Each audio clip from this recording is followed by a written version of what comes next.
Selamat malam, salam bagi kita semua.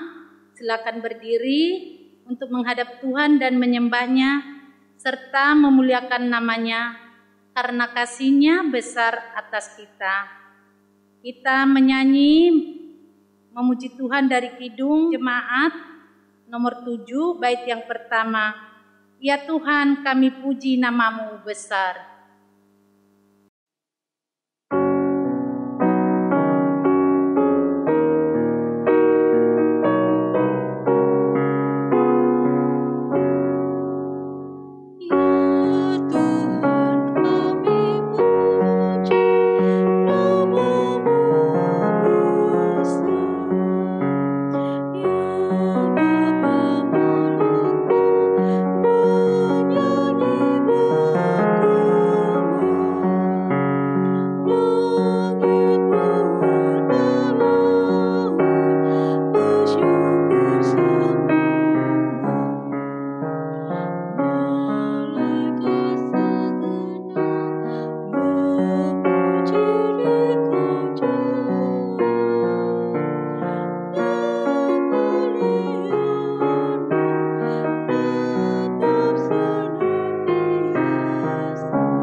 Jemaat, mari kita berdoa. Ya Tuhan Allah, Bapa kami puji, sembah dan muliakan dalam Tuhan Yesus Kristus. Kami bersyukur karena dari hari ke hari, dalam suka dan duka, Engkau selalu setia menjaga dan menolong kami. Engkau mengetahui semua kekurangan dan kelemahan kami, dan mengampuni segala dosa dan kesalahan kami. Kami bersyukur karena diberi kesempatan bersama sesama kami untuk menghayati persekutuan dengan Tuhan melalui nyanyian, doa, dan mendengarkan firman-Mu. Kuduskanlah ibadah kami ya Tuhan, serta karuniakanlah Roh Kudus-Mu untuk mengurapi kami semua. Berkati keluarga kami, berkati para pelayan yang melayani. Jadilah ibadah ini dalam nama Bapa dan Anak dan Roh Kudus. Amin. Jemaat, marilah kita bermazmur. Kita membaca mazmur dari Mazmur 113 ayat yang pertama sampai yang ke-8. Saya membacakan kalimat yang tercetak keluar, jemaat bagian kalimat yang tercetak ke dalam. Kita mulai. Tuhan meninggikan orang rendah. Haleluya. Pujilah hai hamba-hamba Tuhan. Pujilah nama Tuhan. Kiranya nama Tuhan dimasyhurkan sekarang ini dan selama-lamanya. Dari terbitnya sampai kepada terbenamnya matahari. Terpujilah nama Tuhan. Tuhan tinggi mengatasi segala bangsa. Kemuliaannya mengatasi langit.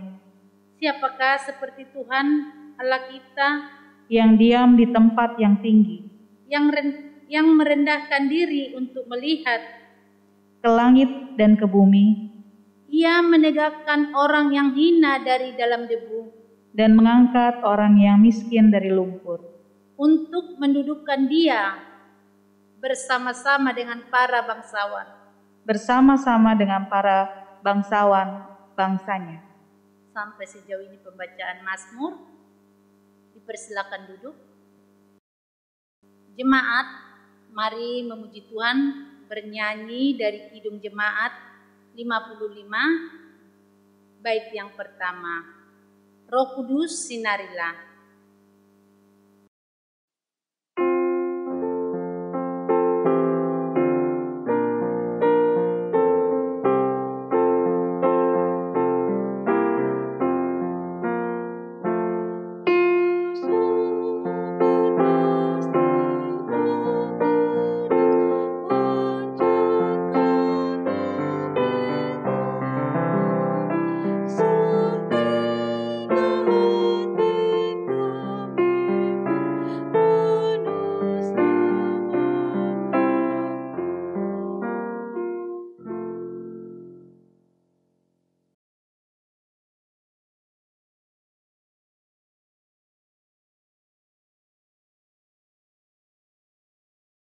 Jemaat yang dikasihi Tuhan, mari kita masuk di dalam pemberitaan firman.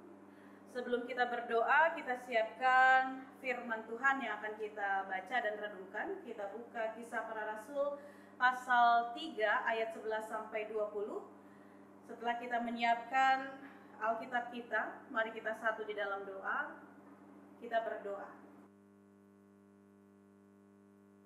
Tuhan adalah Bapa yang bertata di dalam kerajaan surga, kami anak-anak Tuhan yang pada saat ini kembali memuji memuliakan nama Tuhan di dalam ibadah kami, baik kami yang beribadah di gereja, kami yang beribadah di rumah kami masing-masing. Kami bersatu hati untuk memohon bahwa Tuhan Allah yang menuntun, yang membimbing dalam terang Roh Kudus yang menyertai kami dari awal sampai akhir.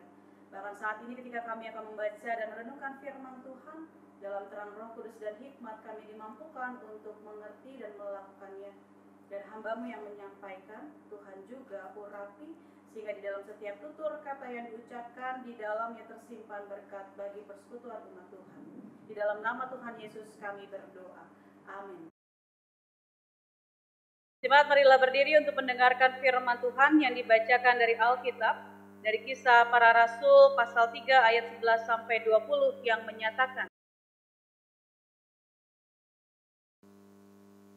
Khotbah Petrus di Serambi Salomo. Karena orang itu tetap mengikuti Petrus dan Yohanes, maka seluruh orang banyak yang sangat keheranan itu datang mengerumuni mereka di serambi yang disebut Serambi Salomo.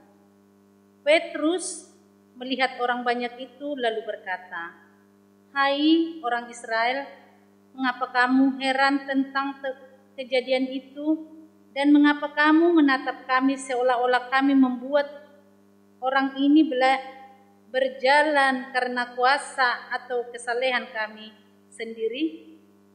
Allah Abraham, Ishak dan Yakub, Allah nenek moyang kita telah memuliakan hambanya, yaitu Yesus yang kamu serahkan dan tolak di depan Pilatus. Walaupun Pilatus berpendapat bahwa ia harus dilepaskan, tetapi kamu telah menolak yang kudus dan benar, serta menghendaki seorang pembunuh sebagai hadiahmu. Demikianlah ia, pemimpin kepada hidup, telah kamu bunuh, tetapi Allah telah membangkitkan dia dari antara orang mati, dan tentang hal itu kami adalah saksi. Dan karena kepercayaan dalam nama Yesus, maka nama itu telah menguatkan orang yang kamu lihat dan kamu kenal ini. Dan kepercayaan itu telah memberi kesembuhan kepada orang ini di depan kamu semua. Hai saudara-saudara, aku tahu bahwa kamu telah berbuat demikian karena ketidaktahuan, sama seperti semua pemimpin kamu. Tetapi dengan jalan demikian, Allah telah menggenapi apa yang telah difirmankannya dahulu dengan perantaraan nabi-nabinya, yaitu bahwa Mesias yang diutusnya harus menderita. Karena itu, sadarlah dan bertobatlah supaya dosamu dihapuskan, agar Tuhan mendatangkan waktu kelegaan dan mengutus Yesus yang dari semula diuntukkan bagimu sebagai Kristus." Demikianlah pembacaan Alkitab. Berbahagialah semua orang yang mendengar firman Tuhan dan melakukannya. Terpujilah Tuhan Yesus. Haleluya.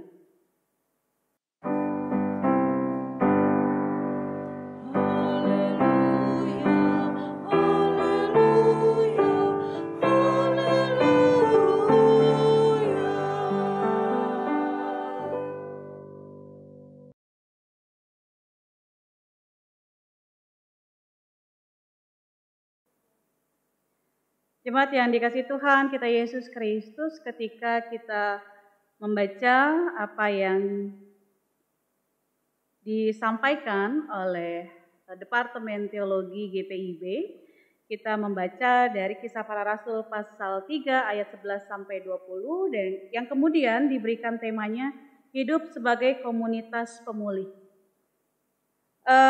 Ketika dengan tema ini, saya ingat satu istilah pastoral yang beberapa istilah pastoral itu ada banyak yang kita kenal ya, tetapi ada salah satu istilah pastoral yang saya termasuk suka istilah ini, disebut yang terluka yang menyembuhkan. Dengan penjelasannya bahwa ketika mereka terluka, mereka memiliki empati yang kemudian karena bisa merasakan hal yang sama, mereka akan menjadi penyembuh bagi sesamanya. Jadi istilah yang terluka yang menyembuhkan. Tetapi ada juga dari sebagian mereka yang terluka, kemudian malah melukai orang lain. Jadi mereka yang terluka bukan menyembuhkan, tetapi mereka yang terluka kemudian malah melukai orang lain. Sehingga ada pemikiran dari mereka bahwa jangan cuma saya yang luka, jangan cuma saya yang sakit, jangan cuma saya yang sedih. Sehingga dia berharap bahwa dengan melukai sesamanya maka dia akan sembuh. Bapak Ibu yang dikasihi Tuhan kita Yesus Kristus, sampai saat ini saya belum menemukan teori yang mengatakan bahwa saat engkau terluka maka engkau melukai orang lain agar engkau sembuh. Itu saya belum menemukan teori yang mengatakan demikian. Tetapi yang saya pahami dan saya ketahui bahwa ketika engkau terluka dan engkau melukai orang lain, sebenarnya engkau semakin terluka. Itu yang saya tahu ada. Nah, Bapak Ibu yang kekasih di dalam Tuhan, karena itu mau dikatakan bahwa mereka yang terluka, baik mereka yang menyembuhkan sesamanya atau mereka yang melukai sesamanya, sebenarnya pada dasarnya mereka sama-sama ingin sembuh. Mereka sama-sama ingin dipulihkan. Sama halnya seperti yang kita baca pada hari ini, kita lihat dari pembacaan Alkitab di ayatnya yang 11 ditulis begini. Karena orang itu tetap mengikuti Petrus dan Yohanes. Orang itu, kita garis bawahi dulu orang itu ya. Orang itu ini siapa ya? Penjelasannya kita baca di ayat sebelumnya. Di pasal 3 ayat 1 sampai ayat 10. Siapakah orang itu? Orang itu adalah dijelaskan pasal 3 ayat 2. Di situ ada seorang laki-laki yang lumpuh sejak lahirnya. Jadi orang itu yang mengikuti Petrus dan Yohanes adalah orang yang ditemui oleh Petrus dan Yohanes dalam kondisi lumpuh sejak lahir. Nah, Bapak Ibu yang dikasihi oleh Tuhan kita Yesus Kristus, lalu ketika dia lumpuh sejak lahir, apa yang diharapkan oleh si orang lumpuh tersebut? Tentu saja dia mengharapkan dia bisa sembuh, dia bisa pulih. Lalu pertanyaannya, ketika bertemu dengan Petrus, ketika bertemu dengan Yohanes, apakah dia sembuh? Jawabannya kita lihat di ayat yang ke-8. Alkitab menuliskan, ia melonjak berdiri lalu berjalan kian kemari dan mengikuti mereka ke dalam bait Allah. Berjalan dan melompat-lompat serta memuji Allah. Jadi pertanyaannya, apakah dia sembuh? Jawabannya sembuh. Lalu bagaimana respon dari si lumpuh yang sembuh ini? Ayat 8 dan ayat 9 tadi dikatakan, ia berjalan, ia memuji Allah. Nah, Bapak Ibu yang kekasih di dalam Tuhan kita Yesus Kristus, pertanyaan selanjutnya adalah, bagaimana respon orang lain yang melihat dia? Di ayat 10 dijelaskan, mari kita baca sama-sama ayat 10. Lalu mereka mengenal dia sebagai orang yang biasanya duduk meminta sedekah di gerbang indah bait Allah, sehingga mereka takjub dan tercengang tentang apa yang telah terjadi kepadanya. Jadi Bapak Ibu yang dikasihi oleh Tuhan kita Yesus Kristus, respon orang-orang di sekitarnya adalah mereka takjub, mereka tercengang. Pertanyaan selanjutnya, ketika orang-orang itu takjub dan tercengang, lalu apa yang mereka lakukan ketika mereka takjub dan tercengang? Ayat 11 yang Bapak Ibu dan saya baca bersama ditulis bagi kita menjadi sebuah kesaksian iman. Karena orang itu tetap mengikuti Petrus dan Yohanes, karena si lumpuh itu mengikuti Petrus dan Yohanes, dan ketika orang-orang banyak melihatnya terkejut dan tercengang, dilanjutkan dengan demikian. Maka seluruh orang banyak yang sangat keheranan itu datang mengerumuni mereka di serambi yang disebut serambi Salomo. Jadi Bapak Ibu yang dikasih oleh Tuhan kita Yesus Kristus, respon orang lain terkejut, tercengang. Lalu apa yang dilakukan orang banyak? Mereka mengikuti orang tersebut ke dalam serambi Salomo. Lalu pertanyaannya ada lagi, apa yang terjadi dengan mereka-mereka ini yang mengikuti Petrus dan Yohanes? Kita baca jawabannya yang terjadi kepada mereka. Kita buka Kisah Para Rasul pasal 4 ayat 4. Kita baca sama-sama. Tetapi di antara orang yang mendengar ajaran itu, banyak yang menjadi percaya, sehingga jumlah mereka menjadi kira-kira 5.000 orang laki-laki. Nah Bapak Ibu yang kekasih dalam Tuhan kita Yesus Kristus. Si lumpuh, dia sembuh, dia memuji Allah, yang kemudian mendatangkan banyak takjub gitu ya dari banyak orang. Sehingga banyak orang ini kemudian mengikuti dia dan mengikuti Petrus dan Yohanes. Kemudian pada akhirnya mereka memberikan dirinya untuk percaya kepada Allah dan dibaptis. Alkitab Kisah Para Rasul mencatat 5.000 orang. Bapak Ibu yang dikasih oleh Tuhan kita Yesus Kristus, lalu apa sih yang mau kita renungkan bersama-sama? Mari kita melihat begini. Jika si lumpuh ketika dia sembuh, dia langsung pulang ke rumah, maka tidak akan ada cerita selanjutnya bahwa orang akan tercengang. Ketika tidak ada orang yang tercengang, maka tidak ada orang yang akan mengikuti Petrus dan Yohanes ke dalam bait Allah. Ketika tidak ada orang yang mengikuti, maka tidak ada lagi cerita bahwa 5.000 orang itu akan percaya kepada Yesus Kristus dan memberi diri mereka dibaptis. Jadi Bapak Ibu yang kekasih dalam Tuhan, maka mau dikatakan bahwa sangat penting ketika Bapak Ibu merasa Bapak Ibu bersyukur, Bapak Ibu menerima karya Allah yang luar biasa, maka Bapak Ibu bersaksi. Mau dikatakan bahwa juga setiap orang yang percaya kepada Kristus, dia punya 2 kesempatan. Yang pertama, dia menjadi jembatan bagi banyak orang untuk kemudian melihat Allah dan percaya kepada Allah. Yang kedua, Bapak Ibu juga punya kesempatan. Bapak Ibu diberkati, tetapi Bapak Ibu tidak seperti lilin yang menyala, tetapi lilin yang ditutup gantang. Orang tidak melihat karya Allah di dalam kehidupan Bapak Ibu dan keluarga. Sehingga tidak ada orang yang berkata bahwa Allah benar-benar bekerja ya. Bapak Ibu yang dikasih oleh Tuhan kita Yesus Kristus, yang pertama mau dikatakan bahwa tema sebagai hidup sebagai komunitas pemulih, mau dikatakan bahwa Bapak Ibu dan saya, kita semua pernah terluka. Kita semua pernah mengalami kesulitan. Dan ketika Allah memberikan jalan keluar, Allah memberkati kehidupan Bapak Ibu, dan Bapak Ibu ada sampai sekarang, maka nyatakanlah syukur itu kepada Allah. Buatlah setiap orang melihat bahwa Allah betul-betul bekerja dengan cara yang Bapak Ibu bahkan tidak dapat jelaskan. Tetapi orang dapat melihat di dalam hidup Bapak Ibu dan keluarga, Allah memang bekerja. Sehingga melalui keluarga kita, mereka kemudian melihat memang betul Allah bekerja, mari saya juga mau beri diri saya untuk Allah. Yang pertama.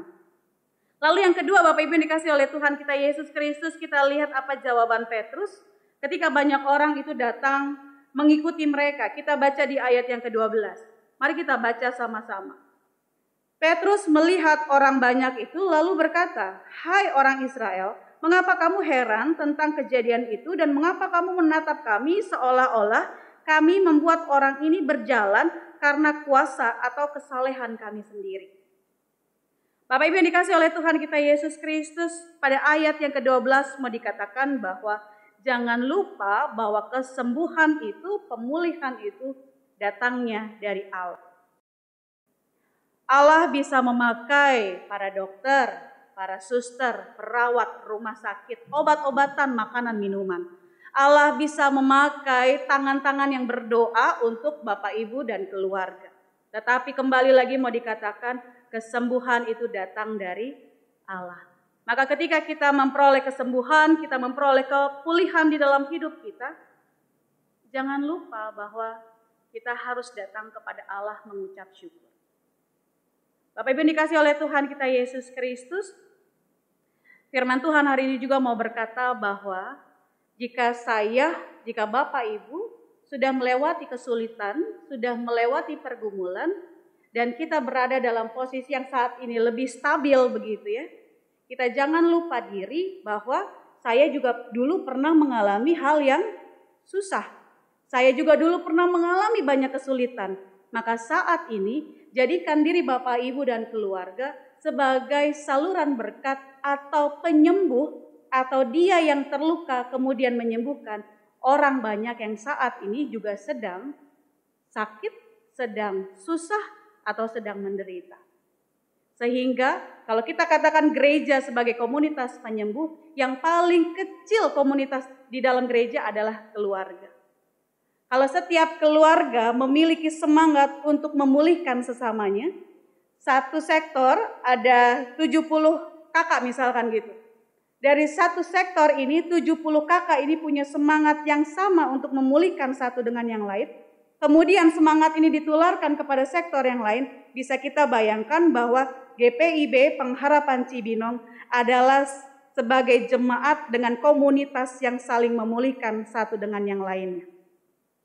Bapak Ibu yang dikasihi oleh Tuhan kita Yesus Kristus, maka dari firman Tuhan hari ini yang mau kita renungkan bersama-sama bahwa setiap orang, setiap keluarga akan memiliki pergumulannya masing-masing. Tetapi setiap kita punya keputusan dari diri kita masing-masing. Apakah kita ingin tetap ada dalam lingkaran dosa tersebut, ataukah kita mau memutuskan lingkaran dosa? Apakah kita tetap ada dalam lingkaran kesedihan, atau kita putuskan lingkaran kesedihan dari kita sendiri? Apakah kita akan tetap membiarkan lingkaran ketakutan di dalam keluarga kita, atau kita putuskan lingkaran ketakutan itu dimulai dari Bapak, Ibu, dan keluarga? Atau apakah kita juga ada dalam lingkaran kekerasan di dalam keluarga? Ataukah kita juga memiliki semangat memutuskan lingkaran kekerasan di dalam keluarga, dimulai dari Bapak, Ibu, dan keluarga? Karena itu Bapak Ibu yang kekasih di dalam Tuhan kita Yesus Kristus, dikatakan jika engkau pernah terluka dan saat ini engkau sembuh, pakailah dirimu untuk hadir membawa damai sejahtera untuk sesamamu, karena untuk itulah engkau dipanggil oleh Allah di tengah-tengah persekutuan. Tetapi jika saat ini engkau sedang terluka dan berduka, ada nama yang kuat yang menguatkanmu, yaitu nama Yesus Kristus, sehingga di dalam kelemahanmu engkau dikuatkan, dan di dalam kekuatannya engkau menjadi teladan iman yang hidup bagi keluargamu juga sesamamu. Tuhan Yesus memberkati Bapak, Ibu, dan keluarga. Amin.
Jemaat yang dikasihi Tuhan, mari kita satu di dalam doa syafaat kita.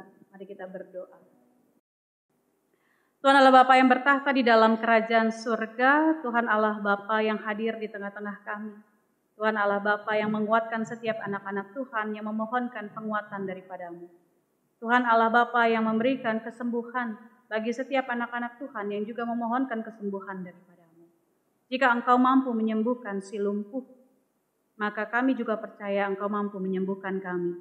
Jika Engkau mampu memakai murid-murid-Mu untuk menyampaikan kesaksian akan nama-Mu, Engkau juga pasti akan memampukan kami menjadi murid-murid Tuhan, menyampaikan kesaksian tentang nama-Mu. Hari ini kami boleh membaca sebagian dari firman Tuhan. Kami percaya Tuhan, firman Tuhan tidak akan berlalu begitu saja. Tapi biarlah tertanam di dalam kehidupan kami dan keluarga kami, sehingga kami bersama-sama boleh dikuatkan. Dan kami tertanam terus di dalam kebenaran firman Tuhan. Dan hidup kami boleh melihat buah-buah dari firman Tuhan yang boleh ditanam di dalam keluarga kami. Hari ini kami berdoa ya Tuhan Allah, untuk setiap keluarga yang berada di dalam pergumulan mereka. Mereka yang berada di dalam kelemahan tubuh karena sakit dan penyakit. Saat ini mereka sedang berjuang untuk pulih. Saat ini mereka berjuang untuk kembali mendapatkan kesehatannya. Dan hamba percaya Tuhan, apa yang saat ini sedang diperjuangkan mereka, Tuhan melihat. Dan dari mata Tuhan, Engkau juga melihat bukan hanya sekedar perjuangannya, tetapi semangatnya untuk pulih. Dan Engkau akan menaruh tangan-Mu di setiap bagian tubuhnya yang sakit, sehingga dia boleh dipulihkan. Hamba juga berdoa ya Tuhan Allah, untuk setiap keluarga yang pada saat ini masih bergumul untuk memiliki pekerjaan. Tuhan campur tangan, sehingga Tuhan buka pintu-pintu berkat Tuhan, sehingga mereka menemukan jalan terbaik, di mana Tuhan memelihara mereka melalui pekerjaan yang Tuhan berkati. Kami juga berdoa untuk setiap keluarga yang rindu untuk memiliki keturunan. Tuhan juga memberikan jalan-jalannya, sehingga melalui jalan yang Tuhan berikan kepada mereka, Tuhan memberikan mereka kesempatan untuk menikmati buah cinta mereka, anak yang Tuhan hadirkan di tengah-tengah keluarga.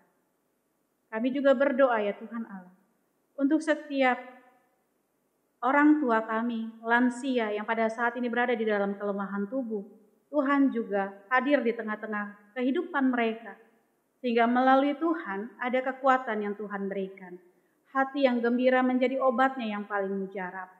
Sehingga bersama-sama dengan Tuhan, mereka menjadi teladan yang hidup bagi anak, menantu, cucu, bahkan cicit. Kami juga berdoa untuk setiap anak-anak yatim dan piatu, janda maupun duda, mereka yang menikmati dan melewati hari-hari mereka di dalam pertolongan Tuhan. Tuhan juga membantu mereka. Kami juga berdoa ya Tuhan Allah untuk setiap pelayan-pelayan Tuhan, para pendeta, penatua, diaken, para pelayan pelkat, para komisi, karyawan kantor, koster, driver. Tuhan memberkati setiap pelayanan yang ada sehingga semuanya boleh memuliakan nama Tuhan. Dan terkhusus hari ini hamba-Mu berdoa ya Tuhan Allah, bagi pelayan liturgos, Ibu Kasmarita Simanjuntak, dan juga untuk seluruh tim Inforkom. Tuhan memberkati setiap pelayan-pelayan Tuhan. Mereka memberikan hatinya untuk melayani Tuhan. Sehingga di dalam hatinya yang terarah kepadamu, Engkau juga melihat mereka dan memberkati mereka. Sehingga semua pelayanan yang dilakukan menjadi harum di dalam hadirat Tuhan dan menjadi berkat bagi umat Tuhan yang pada saat ini beribadah bersama-sama. Bersama dengan seluruh jemaat Tuhan di tempat ini, baik di gereja maupun di rumah. Bersama dengan seluruh perangkat pelayan, terkhusus dengan seluruh PHMJ yang Tuhan percayakan untuk mengelola pelayanan harian di jemaat. Tuhan memberkatinya. Inilah doa dan syukur kami ya Tuhan Allah, yang hanya kami letakkan ke dalam tangan Tuhan yang sudah mengajar kami berdoa. Bapa kami yang di sorga, dikuduskanlah nama-Mu, datanglah kerajaan-Mu, jadilah kehendak-Mu di bumi seperti di sorga. Berikanlah kami pada hari ini makanan kami yang secukupnya, dan ampunilah kami akan kesalahan kami, seperti kami juga mengampuni orang yang bersalah kepada kami. Dan janganlah membawa kami ke dalam pencobaan, tapi lepaskanlah kami daripada yang jahat.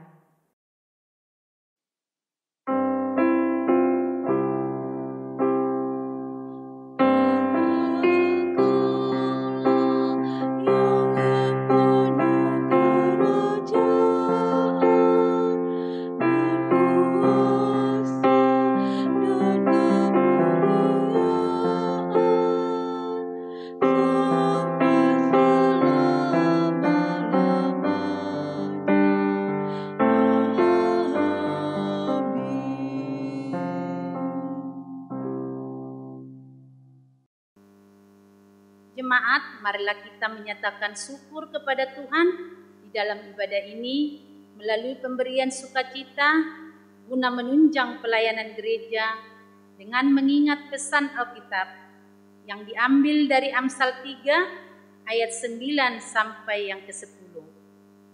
Muliakanlah Tuhan dengan hartamu dan dengan hasil pertama dari segala penghasilanmu. Maka lumbung-lumbungmu akan diisi penuh sampai melimpah-limpah, dan bejanamu, pemerahanmu akan meluap dengan air buah anggurnya. Tuhan memberkati persembahan saudara. Jemaat, marilah kita menyanyikan Kidung Jemaat 302, bait yang pertama dan yang ketiga. Ku beri persembahan.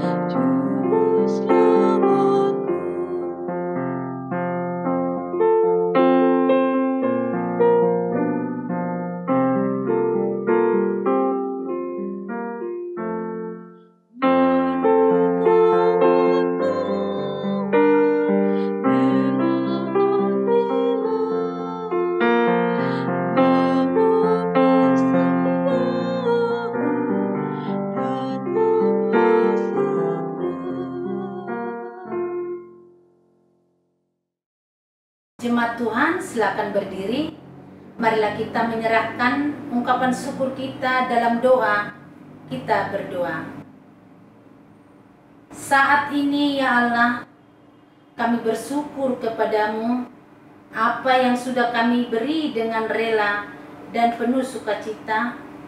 Kiranya berkenan bagimu, Engkau dengan rahmat-Mu yang besar, kiranya senantiasa menolong kami untuk memenuhi tempat ibadah, rumah, keluarga, dan hati kami ini dengan kehadiran-Mu yang memunculkan pujian syukur, hormat, dan kemuliaan selama-lamanya.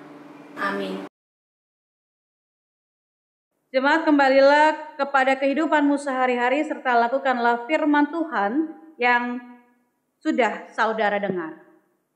Mari kita menyanyikan Kidung Jemaat 432, baitnya yang pertama, Jika Padaku Ditanyakan.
Jemaat yang dikasihi Tuhan, arahkanlah hati dan pikiranmu kepada Tuhan serta terimalah berkat-Nya.